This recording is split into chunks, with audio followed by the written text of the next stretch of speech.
Hi everyone, कैसे हैं आप सब। आशा करते हैं आप सब बहुत बहुत अच्छे होंगे। तो फाइनली आईबीपीएस क्लर्क का नोटिफिकेशन आ ही गया है एकदम। तो आइए डिटेल में यहाँ पे बात करते हैं। देखो, सबसे पहले तो आपको ये पता होना चाहिए कि फॉर्म हम कब से कब तक फिल कर सकते हैं। ठीक है, ये जो डेट यहाँ पे मेंशन किया गया है ना, 1/7 मतलब 1 जुलाई से लेकर के 21 जुलाई के बीच में आपको फॉर्म फिल कर लेना है। ठीक है, और पेमेंट भी उसी बीच में आपको कर लेना होगा। उसके बाद जो पीटी जो एग्ज़ाम होता है ना, प्री एग्जामिनेशन ट्रेनिंग, इसके लिए जो है ना, ये कब से कब, तो ये 12/8 से और 17/8 के बीच में करवाया जाएगा। ठीक है, उसके बाद जो है ना, अगर इसका एग्ज़ाम कब होगा, सबसे मेन तो ये है। चलो फॉर्म फिल हो गया, अब एग्ज़ाम कब होगा, किस हिसाब से तैयारी करना है। तो एग्ज़ाम के लिए दोस्तों, एग्ज़ाम जो है वो अगस्त में इसका होने वाला है। ठीक है ना, रिजल्ट इसका सितंबर में होगा, और जो मेंस एग्ज़ाम जो होने वाला है नहीं, आपका अक्टूबर में होगा। ठीक है ना,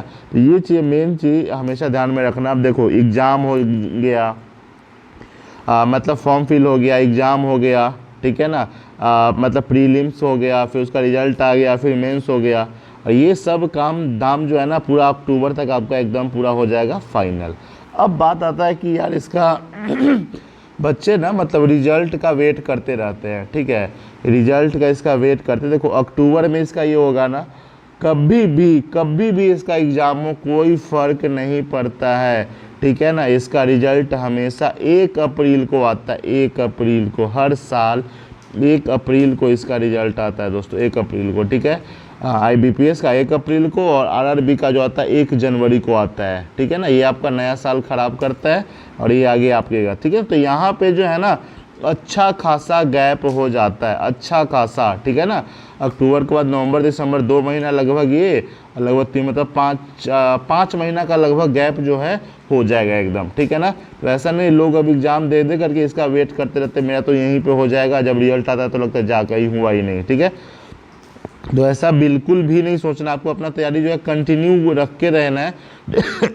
सॉरी, तो इतना तो पता चल गया, 71 पेज में जो है ना, इसका पूरा नोटिफिकेशन दिया हुआ है। ठीक है, तो आपको बेसिक रूप से और क्या क्या जानना है वो चीज़ मैं यहाँ पे देखते चलता हूँ, कुछ आगे आएगा तो बता देंगे। इतना जब पता चल जाएगा, देखो इतना सारा बैंक जो है पार्टिसिपेट कर रहा है। ठीक है, उसके बारे में यहाँ पे। हाँ यार, एक बात आता है एलिजिबिलिटी क्राइटेरिया का, क्या कैसे नहीं है, तो ये तो फिक्स है कि हाँ इंडिया का नागरिक हो, इस तरह का ये तो सब रहता है। एज देखो, एज मैटर बहुत बड़ा करता है। ठीक है, अगर कई लोग पूछते हैं कि मेरा डेट ऑफ बर्थ जो है ना, इतना को है, इतना को है, ठीक है, क्या मैं फॉर्म फिल कर पाऊंगा या कर पाऊंगी, इस तरह का। देखो, अगर आपका 2/7/1996 से पहले का नहीं होना चाहिए, और 1/7/2004 के बाद का नहीं होना चाहिए, मतलब इस दोनों के बीच में अगर आपका जन्म हुआ है तो आप बिल्कुल एलिजिबल हो। ठीक है ना, बस यही ध्यान में रखना है। मतलब मिनिमम 20 और मैक्सिमम जो है इसमें 28 साल के लिए इसमें लिया जाता है। बाकी जो भी अपना जो एज रिलैक्सेशन वाला, उसका तो अलग क्राइटेरिया रहता है, उसका अपना देख लेना क्या कैसे नहीं है। ठीक है, तो ये चीज़ रहेगा ही रहेगा। फिर आगे आते हैं, ये सब तो उतना कुछ है नहीं, कंटिन्यू ये सब ऐसे ही बात बनाए रहता है। एक बार जरूर देख लेना आप लोग। बाकी बहुत सारे नए बच्चे भी रहते हैं ना, उनको पता नहीं रहता कि क्या कैसे है नहीं है। ठीक है, तो एज को लेकर के तो ज़्यादातर ये रहता है लोगों को, है ना, कि क्या कैसे है नहीं है। हाँ, एक तो ये भी आता है कि ईडब्ल्यूएस का सर्टिफिकेट जो है ना, तो ये जो लोग अगर जनरल कैटेगरी में ईडब्ल्यूएस का के तहत अगर अप्लाई करना चाहते हैं, तो उसके लिए आप एक बार ये जरूर पढ़ लेना। ठीक है ना, क्या क्या क्राइटेरिया होता है नहीं होता है, उसके तहत आपको ईडब्ल्यूएस जो है ना, इकोनॉमी वीकर सेक्शन वाला जो है ना, आपको ये बनाना पड़ेगा। ठीक है ना, सर्टिफिकेट, उसके बाद तब आप इसके लिए एलिजिबल हो जाओगे। ठीक है, नॉर्मल ग्रेजुएशन चाहिए इसको फॉर्म फिल करने के लिए। ठीक है, और तो ये तो इतना कुछ है नहीं, तो 71 पेज का जल्दी करते हैं। हाँ, देखो अब बात आता है ना, ये एग्ज़ाम का स्ट्रक्चर इसका क्या होता है, इतना सब कुछ पता चल गया। देखो, प्री जो एग्ज़ाम होता है दोस्तों, प्री में आपको 3 सेक्शन पूछा जाता है। एक तो इंग्लिश हो गया, मैथ हो गया, रीजनिंग हो गया। ठीक है ना, और इसमें जो मीडियम ऑफ, देखो ये दोनों मतलब इंग्लिश हिंदी सब में रहता है, लेकिन इंग्लिश वाला तो सिर्फ इंग्लिश में ही रहेगा ना। ठीक है, इंग्लिश का तो आपको 30 क्वेश्चन, मैथ रीजनिंग का 35 क्वेश्चन आता है। ठीक है, मतलब 30 क्वेश्चन 30 मार्क्स, एक क्वेश्चन 1 मार्क्स का रहता है, तो 100 क्वेश्चन 100 मार्क्स का हो गया। टाइम जो है ना इस सब के लिए आपको 20-20 मिनट का दिया जाता है, ठीक है। इंग्लिश के लिए 20, मैथ के लिए 20 और रीजनिंग के लिए 20, मतलब टोटल आपको 1 घंटा दिया जाता है। मतलब 20 मिनट में आपको 30 क्वेश्चन अटैम्प्ट करना है, 20 मिनट में आपको मैथ का 35 क्वेश्चन करना है और यही 20 मिनट में आपका रीजनिंग का 35 क्वेश्चन आपको अटैम्प्ट करना होता है प्रीलिम्स में, ठीक है ना। अब बस क्वालिफाई रहता है, इसका जो स्कोर होता है वो मेंस में आपको, मतलब रिजल्ट में आपको कोई लेना देना उससे नहीं है, ठीक है। अब बात करते हैं मेंस का दोस्तों। तो मेंस जो होता है टोटल 190 क्वेश्चन आता है 200 मार्क्स का। ये बढ़ कैसे जाता है कि जो आपका रीजनिंग कहाँ गया, रीजनिंग यहाँ पे जो है ना, रीजनिंग आपका 50 क्वेश्चन 60 नंबर का रहता है। मेंस में भी सेक्शनल टाइमिंग रहता है। जो जीए जो है ना, जीए, ठीक है, जनरल अवेयरनेस जो है ये 50 क्वेश्चन 50 मार्क्स का रहता है, English 40 question 40 marks, quant 50 question 50 marks, ठीक है ना। इसके लिए आपको टाइम जो दिया जाता है टोटल क्या कैसे है, तो देखो 50 क्वेश्चन को जीए को सॉल्व करने के लिए 35 मिनट और ये 40 क्वेश्चन को सॉल्व करने के लिए भी 35 मिनट और रीजनिंग में आपको 50 क्वेश्चन सॉल्व करने के लिए 45 मिनट दिया जाता है और ये जो है ना क्वांट को 50 क्वेश्चन सॉल्व करने के लिए 45 मिनट। तो ये सारा का सारा जो मैटर ये करता है, इसमें आप मेंस में अच्छा खासा स्कोर करो, फिर रिजल्ट आपके हाथ में रहेगा। यहाँ पे कई लोग कहते हैं कि हाँ एग्ज़ाम का माध्यम कैसे, मीडियम कैसे कैसे होने वाला है, तो ये सारा स्टेट यहाँ पे दिया गया। जैसे मैं बात करूँ अगर बिहार का, तो ठीक है, बिहार के जो बच्चे होंगे ना वो इंग्लिश और हिंदी में एग्ज़ाम दे सकते हैं, मतलब लैंग्वेज सेलेक्ट करने के लिए। जो असम के होंगे वो इंग्लिश हिंदी आसामी में दे सकते हैं, ठीक है ना। जो अंडमान निकोबार के हैं वो हिंदी इंग्लिश और तेलुगु में दे सकते हैं। तो ये आप देख लेना किस स्टेट से आपको करना है और क्या कैसे है, सारा का सारा यहाँ पे मेंशन किया गया है, ठीक है। अब आगे बढ़ते हैं, ये सब ऐसा तो कुछ है नहीं, ठीक है। एग्जामिनेशन सेंटर इसमें तो आप देख लेना, ठीक है, दिया हुई होगा, जहाँ से भरोगे वहाँ पे आपको मिल जाएगा। ये सब वैसे ही बात बनाया गया है, इसमें कुछ ज़्यादा आपको डॉक्यूमेंट टू बी सबमिटेड तो बाद में आगे आप अब देख लेना, बायोमेट्रिक वेरिफिकेशन वगैरह। मेन जानते हैं कि आपको अभी क्या क्या करना है, ठीक है ना। कॉल लेटर वगैरह ये सब तो आते जाते रहेगा, ठीक है ना। हाँ, इसके लिए जो अगर अमाउंट का बात करें ना, अमाउंट का, तो ये भी जान लो, ठीक है। और मतलब 850 रुपया जो है, मतलब ये सारे लोगों के लिए है, ठीक है ना।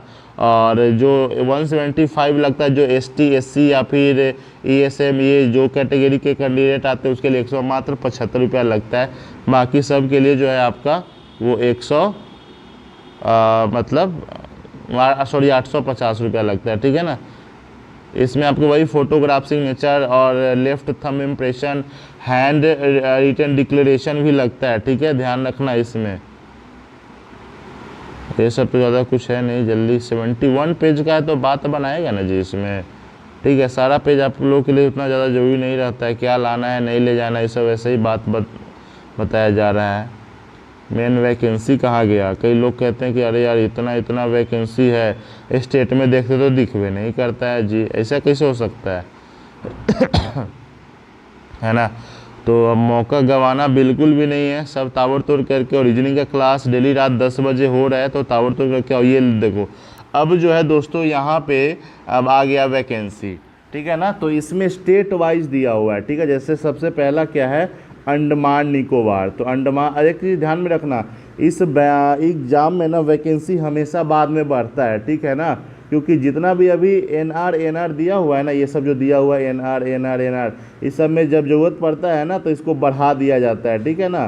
तो ये चीज़ ध्यान में रखना। इसमें देखो अंडमान और निकोबार से अगर कोई फॉर्म फिल करना चाहते हैं, टोटल 21 वैकेंसी है, ध्यान रखना, वो भी जनरल कैटेगरी का 1 वैकेंसी। अब देख लेना किसको ये होगा, कौन यहाँ पे फॉर्म फिल करने वाला है अभी फ़िलहाल, लेकिन ये बाद में आगे बढ़ भी सकता है, ठीक है। और यहाँ पूरा बैंक वाइज दिया हुआ है, कितना सारा बैंक है ना, तो किस बैंक का कितना होगा, और उसमें भी कौन सा है, तो केनरा बैंक है जो है वो दिया हुआ है, ठीक है। तो ये ऐसे आप देख लेना।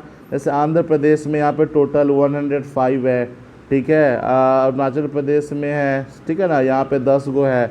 आपका आसाम में है, ठीक है, 75 है।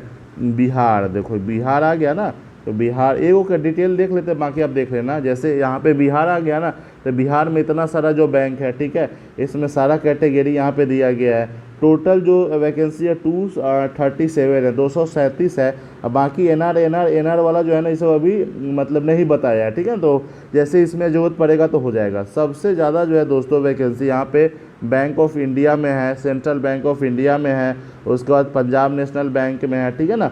तो ये सब कैटेगरी वाइज यहाँ पे सब दिया गया है, मतलब टोटल एससी में इतना है, एसटी में इतना है, ओबीसी का इतना है, जनरल का 115 है, ईडब्ल्यूएस का 23 है। तो ऐसे ही करके आप पूरा एकदम देख लेना ज़रूर एकदम सारा का सारा स्टेट का, ठीक है, कहाँ से आपको फॉर्म फिल करना है नहीं करना है। यहाँ पर आसानी से सारा स्टेट यहाँ पे पूरा मेंशन किया गया, इसमें कोई किंतु परंतु का बात नहीं है। एक चीज़ और देख लेना कि हाँ यहाँ पे एग्जामिनेशन सेंटर वगैरह तो आप देख लेना कि हाँ अगर अंडमान निकोबार से तो आपका जो एग्जामिनेशन सेंटर होगा पोर्ट ब्लेयर में होगा, ठीक है ना। और मेंस वाला भी तो वहीं पे होगा। आंध्र प्रदेश का इतना हो, जैसे बिहार में आरा औरंगाबाद भागलपुर ये सब जगह प्री का, लेकिन मेंस के लिए भागलपुर, दरभंगा, मुजफ्फरपुर, पटना, समस्तीपुर ये सब जगह ही मेंस का इसका एग्ज़ाम होगा, ठीक है। तो ये सारा का सारा स्टेट है, आप देख लेना एक बार क्या कैसे नहीं है। यही तो था मेन एकदम। आई होप आप पूरा बात समझ गए होंगे क्या कैसे नहीं है। ये सब फ़ोटो वोटो का साइज। हाँ एक चीज़ हमेशा ध्यान में रखना कि जो डिक्लेरेशन लिखना होता है, ये देखना 50वां पेज के बाद जो है ना, यहाँ पे ये डिक्लेरेशन मतलब यहीं पे जो है ना ये आपको लिखना होता है, ठीक है। ये वाला यहाँ पे आपको अपना नाम लिखना होगा कि जैसे I Nitish Kumar hereby declare all the information submitted by me in the application form is correct true valid, I will present the supporting documents as and when required, मतलब जब जरूरत होगा तो हम देंगे एकदम।